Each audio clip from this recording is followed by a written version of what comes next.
లక్ష్మణ్, జగన్మోహన్ రెడ్డి గారి పర్యటన అప్డేట్స్ ఏంటి? జనాలు కాపాడుకోవడానికా క్యాడర్ని?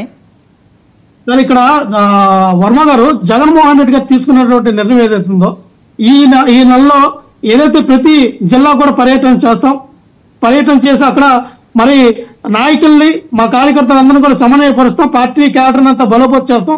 రేపు 2027లో ఎలక్షన్ వచ్చినా 29లో ఎలక్షన్ వచ్చినా ఖచ్చితంగా మేమందరూ కూడా రెడీగా ఉన్నామని చెప్పడానికి ఈ చేస్తున్నటువంటి మా కార్యకర్తల మీద అక్రమంగా అరెస్టులు కానీ, సోషల్ మీడియా యాక్టివిస్టుల అరెస్టులు కానీ, అలాగే వీళ్ళు చెప్పినటువంటి సూపర్ 6 గాలికి వదిలేశారు. మీ కరెంటు ఛార్జీలు పెంచమని చెప్పి 15,000 కోట్ల రూపాయలు గుర్తుపడ్డారని రాష్ట్ర ప్రజల మీద మోపారు. చెత్త పన్ను ఆ రోజున ఎత్తే చెత్త పన్ను వేశారు చెత్త ప్రభుత్వం అనేటువంటి వాళ్ళ ఈ రోజున వీళ్ళు కూడా ఇదే చెత్త పన్ను వేశారు. బీచ్లు చూడాలన్నా మీరు టికెట్ కొని ఆ సముద్రాలు చూడడానికి వెళ్ళాలని చెప్పి కొత్త విధానాన్ని తీసుకొచ్చారు. అలా ప్రతిదీ కూడా ఈ సంపద సృష్టించడం అసెంబ్లీకి వెళ్తారా?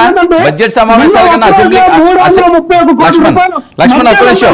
బడ్జెట్ సమావేశాల కన్నా అసెంబ్లీలో వెళ్తారా? ఫిబ్రవరిలో బడ్జెట్ సమావేశాలు వచ్చే ఛాన్స్ ఉంది.